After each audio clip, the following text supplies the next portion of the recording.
जिसकी हम पूजा करते हैं, जिसको हम मानते हैं, जिसकी हम इज्जत करते हैं, उनमें क्या है? सहजता है। अगर महावीर हैं तो महावीर में क्या है? सहजता है। आ गई नग्नता, आ गई। नहीं सोच रहे हैं कि लोग क्या कहेंगे। पहला आदमी है जो नग्न घूम रहा है। आज तो घूमना आसान है। जब आपने स्वीकार लिया कि नग्न भगवान घूम सकते हैं तो कोई भी घूम सकता है। आप क्या है, सीधे भगवान से कंपेरिजन। उस जमाने में घूम के दिखाए कोई आदमी, लेकिन सहज है। परमात्मा की जब अपार शक्ति होती है तो दूसरे की चिंता नहीं होती है। क्या देखते हैं आप? पहला आदमी है, घूमता है। मीरा है, पहली है, नाच रही है सड़कों पे, भीतर से डांस आ रहा है, नृत्य आ रहा है, चिंता नहीं है। फिर भीतर से आ रहा है, उतनी स्पीड से बाहर निकाल रही है, बुद्धि नहीं लगा रही है। बस बुद्धि जो नहीं लगा रहा वही तो परमात्मा, और कोई दूसरी परिभाषा नहीं है इस विश्व में परमात्मा की। जिस आदमी ने बुद्धि लगाना संपूर्ण बंद कर दी, फिर पति क्या कह रहा है, समाज क्या कह रहा है, ये तो बुद्धि के विषय, मीरा का विषय नहीं है। मीरा तो भीतर से आया, बाहर निकाल दिया, लीन हो गई परमात्मा में। और क्या है? सहजता में अच्छा और बुरे की तो बात ही नहीं है। हम कहते हैं नग्न घूमना अच्छा है क्या? नाचना अच्छा है क्या? कृष्ण झूठ और कपट बोल रहे हैं, अच्छा है क्या? हम तो बस बुद्धि ही अटक जाती है। यार अच्छा बुरा क्या है? जो आ रहा है वो कर रहे हैं। अगर ना करते, समझे मुझे झूठ बोलने की इच्छा हो रही है, मैं झूठ ना बोलूं तो मैं असत्य में हो गया। झूठ बोल रहा हूं तो मैं असत्य काहे का हो गया? मुझे समझाएं। मैं झूठ बोलने की इच्छा हो रही है और झूठ बोल रहा हूं, मुझे चोरी करने की इच्छा हो रही है तब मैं चोरी कर रहा हूं, और मैं कर रहा हूं, मैं ही भुगतूंगा। मेरे बदले में आपके साथ कुछ भी नहीं हो रहा है। जो मैं कर रहा हूं वो अपने साथ कर रहा हूं। कुदरत जो भी कर रही है, आप और कुदरत आपको भेज रही है भीतर फ्लो भावों का, उसको सिर्फ बाहर निकालना है। जैसे बाहर निकाल देते हैं आप एक बालक जैसे सरल हो जाएंगे। बच्चे क्या करते हैं? क्रोध आता है, रोकते हैं क्या? नहीं, निकाल ही देते हैं। पूरा सहज सरल निर्मल कोमल हो जाते हैं। चिंता आती है, दुख आता है, रोना आता है तो रो लेते हैं। कितनी जोर जोर से रोते हैं, फिर सोचते हैं कि मेहमान के सामने नहीं रोना है। यार नहीं, रोना आया, निकल गया, बात समाप्त हो गई, फिर हंसते हैं। क्यों? हंसी आ गई, हंस दिए। प्रेम आया, प्रेम कर लिया। जो आ गया, अहंकार शून्यता में जी रहे हैं, मेरा नहीं है, भेज रहा है कोई, निकाल रहा हूं मैं, भेज रहा है कोई, निकालने दे रहा हूं मैं। रोक हम सकते हैं, पैदा कुछ नहीं कर सकते हैं। पॉजिटिव करने की सत्ता कुदरत में मनुष्य को नहीं है।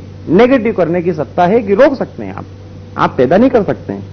तो जब आप पैदा नहीं कर सकते तो वो चीज आपकी नहीं है, तो फिर क्यों बार बार बुरा है बुरा है? रोको रोको रोको रोको, रोके आप। सभी जने रोक रहे हैं, रोक लें। लेकिन जिसकी भी आप देखते हैं सारे के सारे लोग सहज हैं, सरल हैं।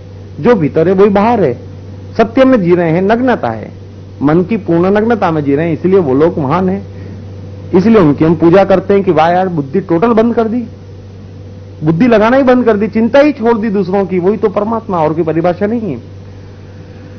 कोई मनुष्य परमात्मा नहीं है। उसका जो मन है, जिसने बुद्धि पे विजय पाली, बुद्धि को रोक दिया कि मेरी मां तो चुप है, जो भीतर है वो बाहर है, मैं हूं और प्रकृति है, भेजने वाली प्रकृति, निकालने वाला मैं हूं, बीच में तीसरा कोई है ही नहीं। वो आदमी सत्य में जी रहा है, वो आदमी सहज है। उस आदमी से एक क्रिएशन होते हैं। अब मीरा नाच ली, अब लोगों को माताएं आ जाती है, उससे क्या लेना देना है? मीरा पहली थी, अंतिम थी। जो भी आदमी प्रथम और अंतिम है इस कुदरत में, सारी क्रियाएं हैं, सारी लीलाएं, सारे भाव प्रथम और अंतिम है। लेकिन फोटोकॉपी में सिक्योरिटी है, और धर्म असुरक्षा है, सुरक्षा की खोज नहीं है। मैं जैन मुनि हूं तो कम से कम जैन लोग तो मानेंगे मुझ में, और फिर पैसे वाले भी। अच्छा है, जैनियों को तो धंधा करने से बेहतर है मुनि बन जाना, क्योंकि सारे पैसे वाले हैं, है ना। वो शंकराचार्य आ जाते बेचारे, इतने भोले आदमी हैं, सोने की बस है, सोने के सिंहासन है, और आते चिल्लाते हैं धन छोड़ो, संसार माया है। अरे संसार माया है? तुम्हारी बस में कितनी माया है मेरे भाई? नहीं, संसार तो माया है। अब वो आदि शंकराचार्य का और ये शंकराचार्य का, एक ने भगवा पहने, सब भगवा पहन लेते हैं। बुद्ध ने साल इस कंधे बोली तो वो भी उस कंधे बोल देते हैं। बस हो गया जीवन कितना विशाल, और हम मान लेते हैं चल रहा है। मृत आदमी है, कोई दूसरा मृत है, उससे आपके जीवन में कोई लेना देना नहीं। लेकिन अगर आप मृत के साथ घूमेंगे, आपके विचार मृत रहेंगे, तो आपका जीवन भी मृत हो जाएगा, डेड है ये। मोहम्मद है जिन्होंने कुरान कही, इतना बड़ा इस्लाम धर्म जिस पे खड़ा है, कितने सहज और सरल व्यक्ति हैं। मोहम्मद के सूत्र पढ़ें, कबीर के सूत्र पढ़ें, निर्दोषता दिखेगी आपको, एक एक शब्द में निर्दोषता दिखेगी। कबीर के एक एक शब्द में निर्दोषता दिखती है कि बुरा जो देखन में चलिया, है ना, कितनी निर्दोषता है कि बुरा ना दिखा कोई, और मन जो आपने झांकियो, मुझसे बुरा ना कोई, निर्दोषता है। मोहम्मद के एक एक शब्द में निर्दोषता है। सहज है, सरल है, अनपढ़ है, बगैर पढ़े लिखे हैं। अगर आप महावीर को पढ़ेंगे, बुद्ध को पढ़ेंगे, कृष्ण को पढ़ेंगे, तो सहजता नहीं दिखेगी। ज्ञान दिखेगा, कॉम्प्लिकेशन दिखेगा, समझना आसान नहीं है। कबीर जो कह रहे हैं बेचारे सहज है, मोहम्मद जो कह रहे हैं सहज है, ईसा जो कह रहे हैं सहज है, प्रेम से कह रहे हैं। ऐसा नहीं है कि वो जो कह रहे हैं उसको आप बोलेंगे एक्सप्लेन करो तो बोले कह तो दिया, एक्सप्लेन नहीं हो सकता। महावीर बुद्ध कृष्ण आपको अनंत तक एक्सप्लेन कर सकते हैं 1000 तरीके से, क्योंकि ज्ञान है, ज्ञानी है, भाषा अलग है। ये तो ऐसी सहज और सरल भाषा है मोहम्मद की। मोहम्मद बेचारे एक दिन पहाड़ी पे गए। मोहम्मद की पत्नी जो थी वो मोहम्मद से करीब 20 वर्ष बड़ी थी उम्र में। मोहम्मद की जो पत्नी थी समझू थी, 20 वर्ष बड़ी थी तो समझू भी थी। अब पहाड़ी से वापस आते ही एकदम से बोले पत्नी को कि मुझे ठंड लग रही है और मुझे जोरदार ठंड लग रही है, उड़ाओ। पत्नी ने उड़ाना शुरू करा, 1 कंबल 2 कंबल। पत्नी बोले मौसम भी नहीं है और इतनी ठंड लग रही है, और उड़ाओ, और उड़ाया, और उड़ाओ। मोहम्मद बोले और उड़ा दिया। पत्नी ने देखा, बोले मामला क्या है? तो मोहम्मद कुछ बड़बड़ा रहे थे। पत्नी ने बोला क्या बड़बड़ा रहे हो? मोहम्मद बोले लगता है कि या तो मैं कवि हो गया या मैं पागल हो गया, कुछ भीतर से आ रहा है। उसने बोला तुम कवि कैसे हो सकते हो, पढ़े लिखे तो हो नहीं, और जहां तक पागल का सवाल है ना क्या बात है। थोड़ी देर हुई, पत्नी समझदार थी, उसने बोला अच्छा जो आ रहा है बड़बड़ाओ, जो भी आ रहा है मुंह से निकालो। बोले उसने निकालना शुरू करा तो उसने बोला अद्भुत वाणी आ रही है। और जैसे निकालना चालू करा, क्योंकि निकालना चालू करा, पहले रोका था मोहम्मद, रोके आधा घंटा 1 घंटा रोके, ठंड लग गई, इतनी ठंड 10-10 कंबल के नीचे भी मोहम्मद कांप रहे हैं। क्यों? क्योंकि भीतर से जब प्रकृति क्रिएशन का फ्लो भेज रही तो उसको निकालना है।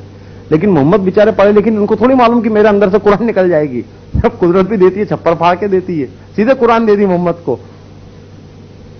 अब बेचारे उसने कही, उसकी पत्नी ने सुनी, पहली बार शिष्या बन गई सीधे, और फिर तो कुरान फैलती गई, फैलती गई, फैलती गई, और आज इतना बड़ा मुस्लिम धर्म उस पर खड़ा है। मोहम्मद भी दबा नहीं पाए, 1 घंटा कोशिश करी, अंत में निकालना ही पड़ा। पत्नी समझदार थी, कोऑपरेट करा, बोले जो आ रहा है हमारा निकाल दें आप। तो निकलती समझ गई।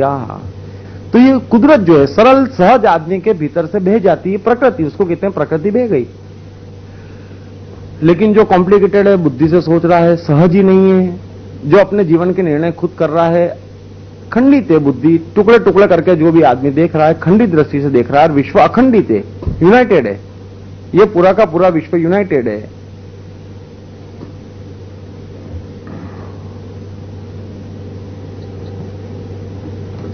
उसमें फर्मनेस आएगी। जो भी आदमी सहज होगा इमीडिएट उसमें कंसंट्रेशन आएगा। जो भी आदमी सहज होगा वो अति प्रेमी हो जाएगा इमीडिएट, क्योंकि वो जब मैं क्रोध कर ही नहीं रहा हूं, जब मैं नाराजगी बाहर आ गई निकल गई, लेकिन भीतर रत्ती भर नहीं है उसके। जो भी आदमी देखना जितना क्रोधी होगा वही आदमी उतना प्रेमी होगा, और जो आदमी जितना हंस के बात कर रहा है वो जीवन में तकलीफ वही लोग दे रहे हैं जो क्रोध नहीं कर रहे हैं। जीवन में आज के बाद गौर करना, जो जितने बेचारे विनम्र हैं, क्रोध नहीं निकाल पा रहे हैं, वो ऐसे ऐसे मौके पे क्रोध, एंड टाइम पे धोखा दे जाते हैं, वो है ना, प्लानिंग से धोखा दे जाते हैं। क्यों? क्योंकि विनम्र है। एनर्जी जितनी ज्यादा सेव होती है, हाईएस्ट सेव होती है सहजता में, जहां रुकावट नहीं डालते हैं बुद्धि से, तो पूरी पूरी एनर्जी सेव होती है। क्योंकि आपको चाहे जितना क्रोध आ जाए, चाहे जो आ रहा है भीतर से, अगर आप पूरा का पूरा निकाल देते हैं तो रत्ती भर एनर्जी वेस्ट नहीं होती है। दबाने में एनर्जी वेस्ट होती है, विकृति आती है। दूसरा है भोजन से एनर्जी आती है, लेकिन सम्यक भोजन से, जो कृष्ण गीता में कहते हैं अर्जुन को कि ये योग जो है बहुत ज्यादा खाने वाले का और बिल्कुल कम खाने वाले का कभी नहीं फलेगा। अब जब कृष्ण कह रहे हैं कि कम खाने वाले का भी नहीं फलेगा, तो हम समझते हैं कृष्ण ने गलती कर दी, उपवासियों का तो फल ही जाएगा, है ना। कैसे फलेगा? जो आदमी भूखा है, ये जितने चोर हैं, डाकू हैं, ये कौन बनते हैं? जो भूखे रह जाते हैं बेचारे। भूख मनुष्य को विकृति लाती है। मनुष्य के मन में देखना, जो उपवास करते हैं कितना सताते हैं दूसरों को। बेचारे 4-4 महीने का अगर उपवास कर लेंगे, है ना, फिर सोचते हैं कि बड़े धार्मिक हो गए। आदमी एक्सपेक्ट करना शुरू कर देता है कि मुझे घर में कम से कम संत जैसी इज्जत मिलना चाहिए। अब नहीं मिलती, क्योंकि व्यवहार तो दिख नहीं रहा है ना। व्यवहार तो दिख रहा है कि आप हर काम में तो बदमाशियां कर रहे हैं, टॉन्ट वैसे वैसे ही मार रहे हैं जैसे पहले मार रहे थे, तो इज्जत नहीं देता है, तो उसका बेचारे का मन टूट जाता है। उसको लगता है कि दुनिया धार्मिक हो गई, मुझे कोई समझ नहीं रहा है, समझ रहा है तभी आपको इज्जत नहीं मिल रही है। कोई भी आदमी को लगता है, कोई भी आदमी मूर्ख नहीं है, हर एक को मालूम है कि आप कुछ गलत काम कर रहे हैं नेगेटिव, जिससे उसका हित होने वाला हो, आप उसकी बेइज्जती कर रहे हैं। उसकी बेइज्जती होती कि नहीं होती है दूसरी बात है, लेकिन आपका प्रयास उसको दिख ही जाता है, उस अकॉर्डिंग उससे ऑटोमेटिक व्यवहार हो ही जाता है। ये कुदरत का खेल है। अगर दूसरे का व्यवहार गलत है तो थोड़ा सा अपने भीतर झांकना ही पड़ेगा कि क्या दिक्कत है।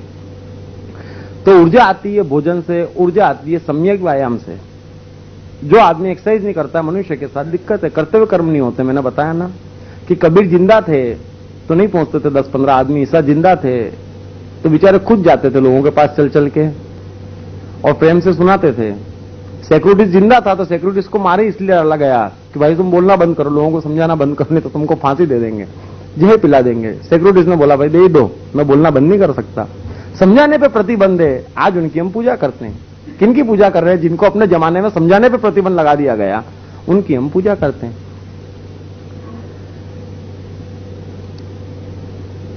अटीरा है, कितना बढ़िया बना हुआ है ना, मुझे हमेशा याद आता है क्योंकि मैं जाता हूं जब भी मौका मिलता है। 300 आदमी टोटल आते हैं, 400 आदमी टोटल आते हैं 50 लाख के अहमदाबाद में। क्या जाता है वहां? टिकट नहीं है जाने के लिए, घूमने के लिए, टहलने के लिए, लेकिन मनुष्य नहीं जा पाता है। मनुष्य से अपने कर्तव्य कर्म अपना हित नहीं होता और फिर बात करते हैं कि मैं बड़ा बुद्धिमान हूं, मैं अपना उद्धार कर लूंगा। कहां से कर लेंगे?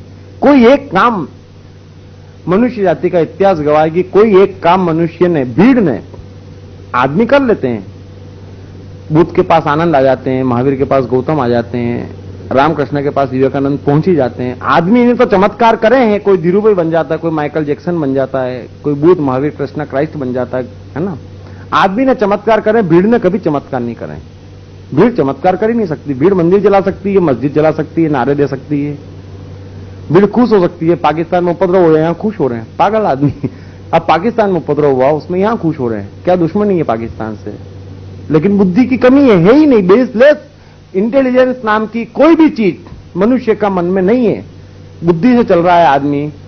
बेचारा पाकिस्तान ने वर्ल्ड कप जीता, इंग्लैंड ने नहीं जीता, मातम बन गया। अरे पाकिस्तान पड़ोसी है, किसी जमाने में अपना था, आज भी अपना रहे तो हो सकता है फिर से। वो इंग्लैंड जिसने गुलाम बनाया उसके लिए दुआ करने की वो जीत जाए, ये हमारी इंटेलिजेंस है। पाकिस्तान से कोई दुश्मनी नहीं थी बेचारे से, पास में भी था, बड़े भी थे, हमारी कंट्री भी बड़ी है, धमका के वापस भी ला सकते थे, है ना, लूट भी सकते थे उनका कप, लेकिन नहीं। तो एनर्जी तीसरी आती है, खंडित दृष्टि करने से चली जाती है।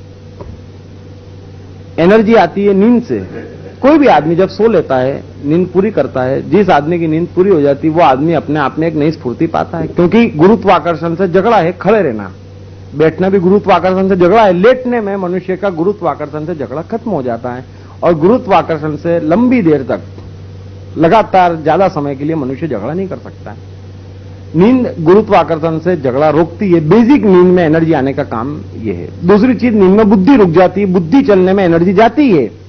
बुद्धि चला चला के आदमी थका हुआ है, नींद में बुद्धि चलना बंद हो जाती है, मन चलता है, आदमी में शक्ति आती है।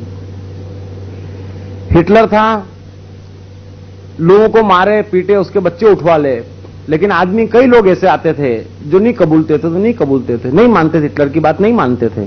फिर एक साइकोलॉजिस्ट आ गया हिटलर के पास, मिल ही जाते हैं। सताना था हिटलर को, सताने के तरीके बताने वाले मिल गए। उनने बोला कि एक काम करो, आदमी को बांध दो और सोने मत दो। बोले बस एक आदमी पास में खड़ा कर देते तो उसकी आंख में पानी डालते रहते थे, सोने ना दे। 3 रोज और चौथा रोज, 5वें रोज बोले हिटलर मेरा माई बाप। कितना मारते थे उसको नहीं कबूलता था, कितना पीटते थे उसको नहीं कबूलता था, किसी को न सोने दिया जाए, सत्यानाश हो जाता उसका। तो बगैर नींद के ये सारी चीजें हैं जहां से एनर्जी मनुष्य को आती है, और बगैर एनर्जी के और असहजता में एनर्जी जाती है बुद्धि लगाने में, रोकने में, सप्रेसिंग।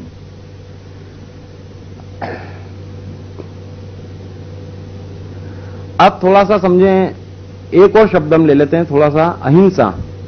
अहिंसा परमो धर्म कहते हैं। शुरू से अहिंसा ही परमो धर्म। पूरी की पूरी प्रकृति अहिंसा में जी रही है, रत्ती भर हिंसा नहीं कर रही है। किसी आदमी को ख्याल आता है, बुरे ख्याल आता है, तो भी प्रकृति का रत्ती भर दखलंदाजी नहीं है।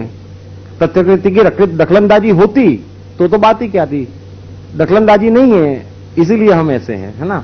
अहिंसा में जी रही है, किसी भी आदमी को जो करना हो स्वतंत्रता है, प्रकृति की रत्ती पर दखलंदाजी नहीं है।